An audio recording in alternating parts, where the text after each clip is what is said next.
Hey there, welcome to Be Unmessablewith, the podcast. I am your host, Josselyne Herman-Saccio, and my guest today is Susan Drumm, who is a speaker, a CEO, a USA Today Bestselling Author, a leadership coach, and she's been instrumental in building high-performance teams to lead in today's very complex environment of business.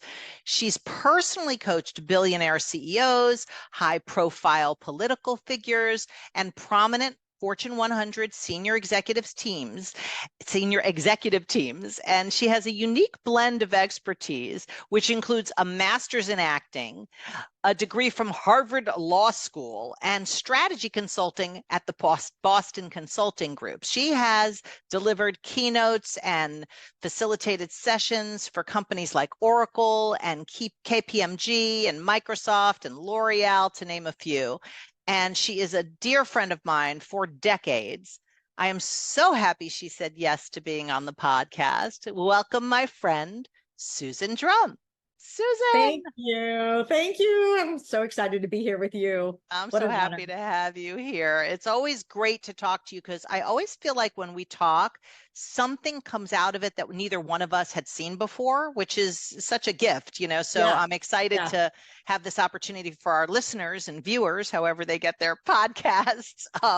But tell us a little bit about how you ended up doing leadership coaching, because that is certainly not how we met 20 some odd years ago.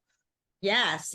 So we met through the acting route, and I have a very eclectic background, you'd say. I went to Harvard Law School, decided not to practice law, went into consulting at BCG, and found well, that's not quite it. I like some aspects of this, but I wasn't passionate about hydroelectric turbines and the marketplace for those. And then went to NBC television and thought, well, at least I'm in an industry that I'm excited about, but had some good stuff, but didn't work with the greatest leaders. And finally I was like, I don't know, I don't have any passion for any of this, and I'm going to take a hiatus and get a master's in acting in London. And what I found there, I loved it, but I found that what I was learning could be really translated into business. Like some of the things I was learning, I'm like, the leaders I've worked for could really use this, being present and authentic and dealing with that inner critic, the voice inside your head. And I kept thinking there's got to be a way I could bring this to business. But it was really then when I came and started doing some work with you and you suggested Landmark Forum, that was incredibly powerful, because I thought I want to do something like this, but in a business sense. And what will that be? So I have you to thank for my career journey back in 2002, taking this turn, and I've been doing it for 20 plus years ever since. And for me, it was just so much more meaningful than the acting. It was like a way to use a broader range of gifts and talents that to be in service.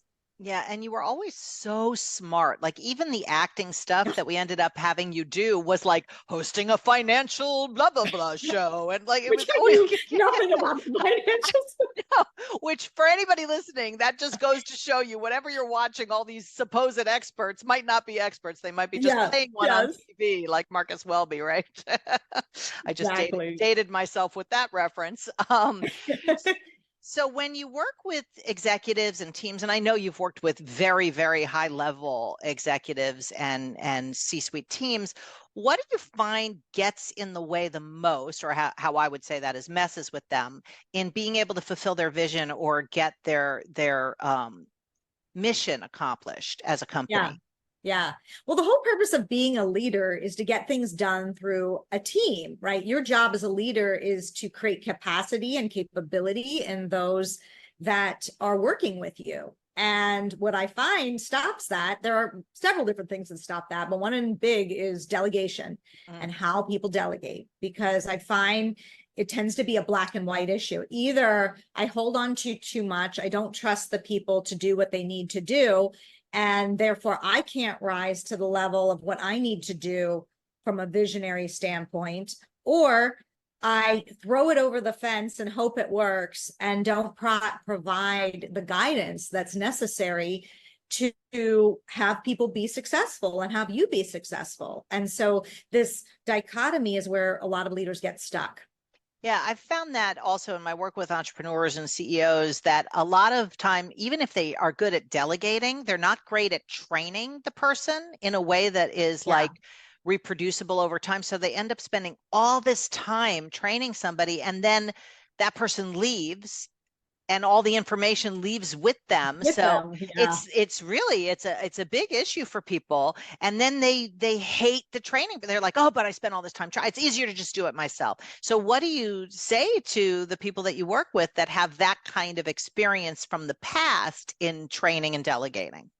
Yes. Well, we have a model to help you delegate, but also I would say record your trainings, right? We now Totally, right. have This the is what I say ability. all the time. People won't do it. I don't know why they won't. They have such a resistance to recording their trainings. I'm like, even if you don't Yes. ever hire another person, the person you're training will be able to refer to the Refer back recordings. to it.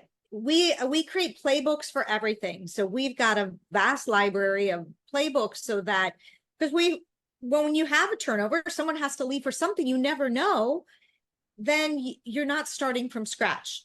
You can always fill in the blanks. So that's one big thing. But Yeah. I also think how people delegate is important because you're setting up essentially a contract between you of how you want to get something done. It's an agreement. And so what it goes into that agreement, how have you set yourself up for success? And because it's not neither mine or yours, it's ours. That's the acronym I use for how to delegate. And so each letter stands for something. The O stands for what is the outcome you're looking to achieve. Describe what a home run looks like. Your efforts are better spent there than like, and then do this task, and then do this task, and then do that task, right? So start with the outcome, then get to use case. So usage is what use stands for. How will this be used? What is your intention? Why does it matter? Right? The why behind things. And then we get to R, which is relate to prior tasks. How is it like or not like something they've already done for you if you have any history with them? Usually you will have some. In some cases, you could even relate it to, here's an example of how we did this before, but here's how it's slightly different, right? Pointing out some of the nuances and distinctions.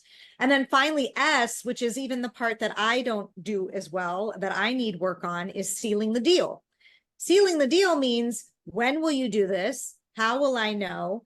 And is this doable? That's the piece that people forget to ask. And what I mean by that is just getting clear of, when I set a time frame, is it doable in that time frame? Because I know I probably delegated some other things to you, and I'm going to help you reprioritize. Because if they say, well, I've got these 4 other things you gave me, so what's more important, right? How would you order that? And I often forget that point, but that's so important. Otherwise, the team is doing it in the order that I delegated. And that might not be the And that order might that I not be the get done. order. Oh, that's so good. I can think about 6 things right now that I need to go back to my assistant and say, which order are you doing this in? Just to Yes. get on the same page. That's very, very good. And Yes. then, as you know, the work that I do with you and with other people is all about developing the muscle of being unmessable with, which doesn't mean being tough or not feeling. It's being able to stay on track to your vision, even in the face of really difficult circumstances or unwanted circumstances. And so I like to ask every guest to, think of a time when you were dealing with something that was really difficult in a way that it could have taken you out of the game, taken you down for the count, but it didn't. Somehow you mustered whatever you need to muster. I can't believe I'm using the word muster, but mustered whatever you needed to muster to transcend and emerge unmessable with. What comes to mind when I ask you that? Well, I think the most recent one, which is my mother is 89, and I'm very close with her. She's been my hero my whole life, and it's always been something that I've said, oh, I don't want to ever deal with my mother's death, right? I can't imagine losing her. It's actually been sort of one of my greatest fears. And yet, as she's 89 and has had significant health challenges this year, and I can see her declining and in pain, and I don't know how much longer I have her. I just had living in such fear of the impending pain of her death. And I'm losing out on the present moment because I'm trying to control something I can't actually control. And the powerlessness I felt about that was really messing with me, really messing with me. And what did you draw upon to be able to not get frozen by that or, paralyzed by that fear? Yeah. Well, one, you and I talked about it, and you helped me really get clear of it is, objectively, death is a part of life, right? And yet this is the next piece for me to accept around that, and do whatever I can to maximize the time with her now. And I'm not doing that if I'm living in fear. She's here now. So like, why am I living in a future that's not here yet and being in pain? It's sort of like I'm borrowing pain from the future for my present now. And that just, when I sort of got that, I was like, you're right. Like this, like, let me just be in joy with her. She's here now, and stop living with the anticipation of the future pain. Yeah. Well, being here now with what's actually happening is a good recipe for any situation that, if anybody's listening, is suffering with or struggling with. Oftentimes what you're struggling with is something like what you just shared, like some catastrophic thought for the future or something from the past that's in the way, that's, kind of holding you back. So it's very seldom times is it what's actually happening that messes with you. It's the lens that you're looking at it through. Absolutely. And, that lens can often be this kind of scary future that hasn't happened yet. I get it. I mean, my mother's 93, as you know, and she's, my hero too. So I had to deal with that very same space. And one of the things that really helped me was asking myself, I remember when my mother had her stroke, and this was like 18 years ago.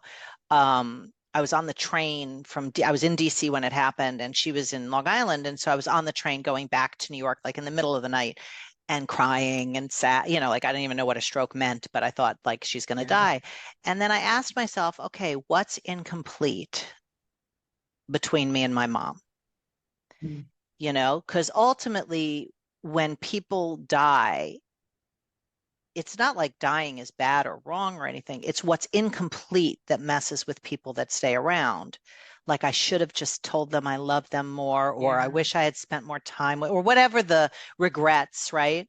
Or resentments are. So I looked and I was like, I'm actually really complete with my mom. She knows how much I love her. I know how much she loves me. There's nothing unsaid, in our relationship. So it was like a release for me. And although that was 18 years ago, so obviously she has not died, but it's like, I remember this is similar. I was in a plane with my parents, and my father was a pilot, and we were flying back from Florida, and we had a problem with the plane, and we didn't have like a place to land, and the weather was bad, and we were running out of gas. And I was like, oh, I'm probably going to die. Like, I could die in this plane ride. And I thought, well, I'm pretty complete with my life. Like, I've done what I need to. So I was like, it's okay, Dad, don't worry. If we die, I'm complete with my life. He always teases me about that. But I think that's really a powerful place to look from, like what's incomplete, and get that complete, because that's more important than the amount of time you have. If you spend time incomplete, it clogs up your life. I mean, talk about like that helps you ward off future suffering, right? Like that piece, the regrets of what you didn't do or not do. And I also think, you're the whole get it related to reality. The reality is she is here today. That's reality, right? I don't know the future, but like the reality is she is here today. So get related to that. Yeah, I love you that. could get hit by a truck before she goes. So, Yeah, I know.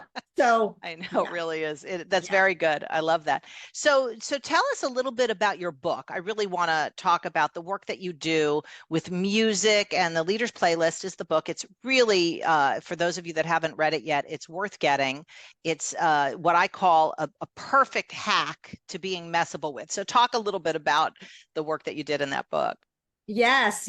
So one of the things that I notice is there's patterns in the way leaders lead, right? And I use two different things for these patterns. One, music, to help them recognize the pattern and interrupt the pattern. And also the Enneagram, which we'll talk about a little bit, to recognize patterns and interrupt them. And the patterns have to do with the way you're leading has everything to do with some of your childhood wounds that you sustained, right? I have seen over time a linkage between that. And so how we show up or what gets in our way as leaders has its roots there. Well, gosh, how do you unwire or change something that deep seated, right? And that was faced with that conundrum. And what I started to learn from my own experience was how music enables you to shift your state so profoundly and so in an instant. Yeah, like so quickly, right? So quickly. And I was like, what is this about music? And I started researching music's impact on the brain, and what is just fascinating. I mean, it lights up all regions of the brain. And if you know anything about Alzheimer's, late stage patients, you put on their favorite music and they come alive. Totally. Well, that's what happens with my mom. I mean, you put Frank Does Sinatra on and she's like a different person than 10 minutes earlier. It's like unbelievable. Yes. It's the cure. It's amazing. And so if music can do that, what it's doing is allowing these neural pathways to reconnect the way they need to connect. I like to say it's like a fertilizer for making that happen. So I started experimenting with something that I couldn't seem to get off of, a trigger. And I experimented with that. And as soon as I put the music on that I wanted, that represented who I wanted to be, right? That vision of who I wanted to be, my mood was shifted like that.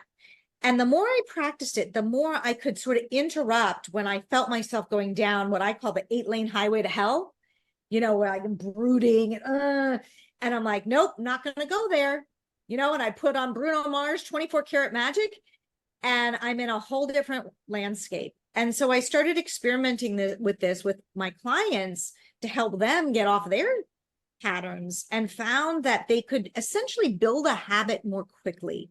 So that's why it's sort of, there's many hacks, but it's one of these incredible hacks because of its impact on our emotional state and its impact on the brain, and that ability to form those new neural pathways more quickly. So I say, you want to change a habit, you pair that with music and you will be able to embed that much more quickly than without.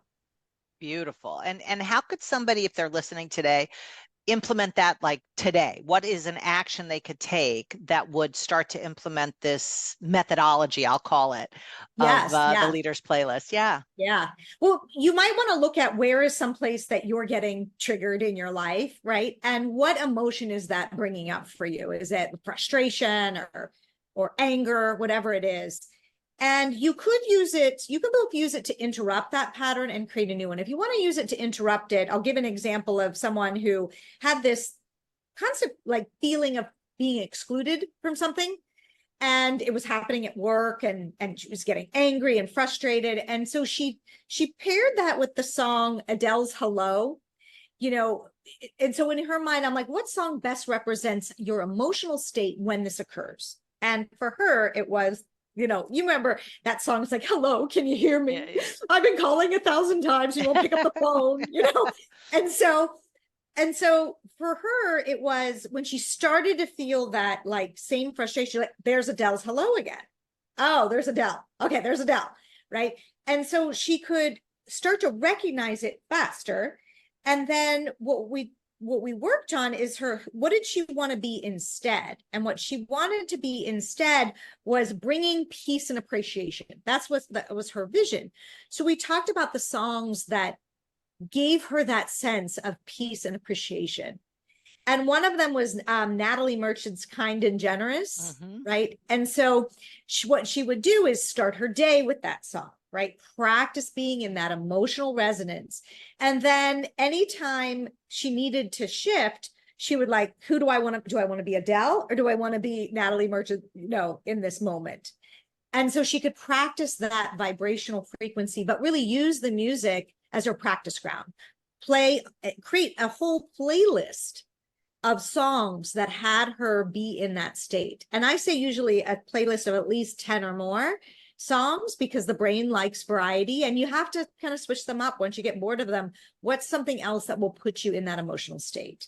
I love it. I love it. I, unbeknownst to me, have been doing something very piecemeal, but with some of my clients, like Molly, who she came up with the Frozen song "Let It Go" whenever she was like starting to like overthink, and she would play that and just be like, "Okay, let it go," and then she would be in a whole different state. So, Yes, yeah, I love what you're saying though, because it resonates with the work that I'm doing to shift from the world of reaction to the world of yes. creation.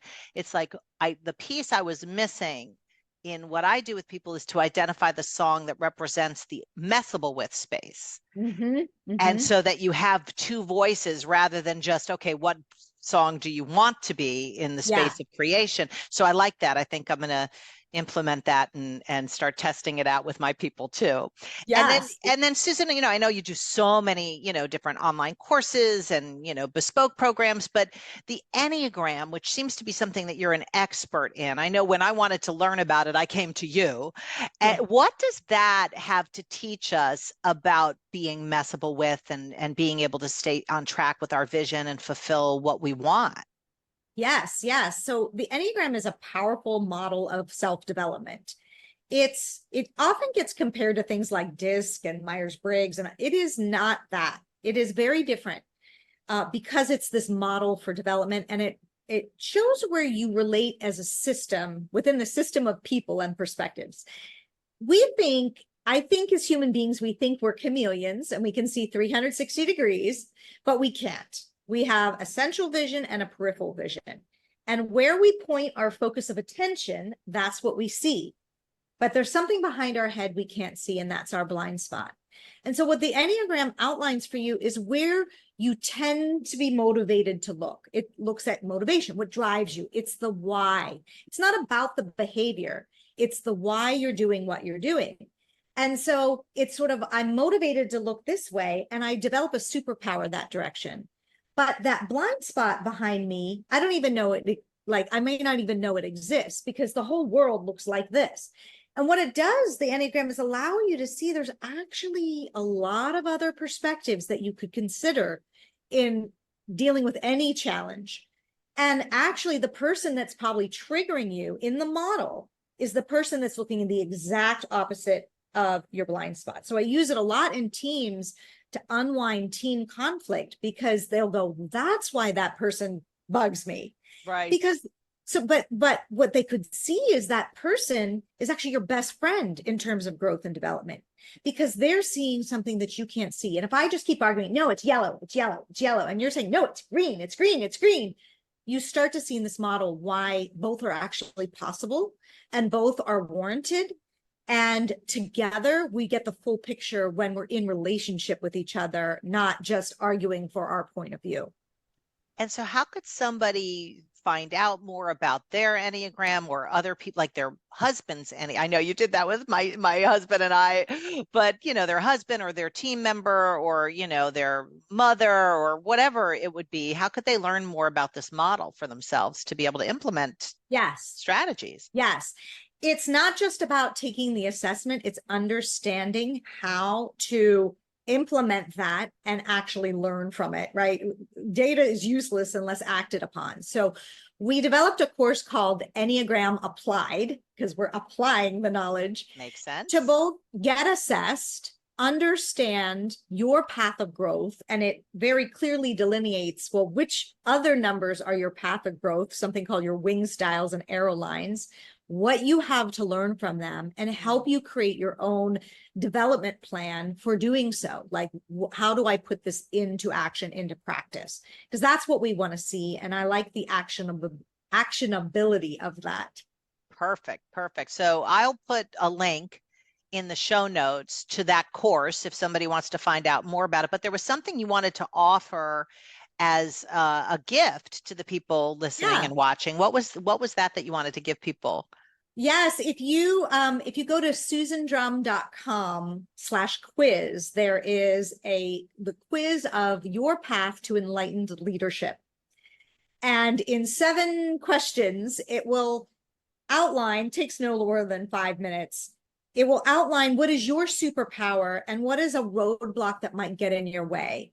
And they link up with the book as well. So Mm. once you take the quiz, it will tell you what chapter it relates to in the book and the playlist that that leader, because I talk about 9 examples of leaders, the playlist that that leader created. So you can, it also give you a head start on creating your own playlist if you want to do that too. I love it. Oh my God. And that's what I love about talking to you, because it's so efficient. You come up with systems that, they hit more than one note. So I was going to say kill more than one bird, but that's a horrible thing to think about, to kill birds with stones. So I don't know why anybody ever says that. That's terrible. I just realized, but we're not going to say that. So you hit more than one note with your mallet, so to speak. Yes, yes. And I'm so happy that you came on the show. We'll have you again, and we'll have another conversation about something else in the aspect of the work that you do with people as we travel on this pathway of developing ourselves as leaders and unmessable with visionaries. And is there anything, last words that you want to say to anybody? More just gratitude to you. You're such a powerhouse coach, and so much respect for the work that you do and what you've developed and what you stand for in the world. So I just feel incredibly blessed that our paths crossed more than 20 years ago and they continue to cross. How lucky am I?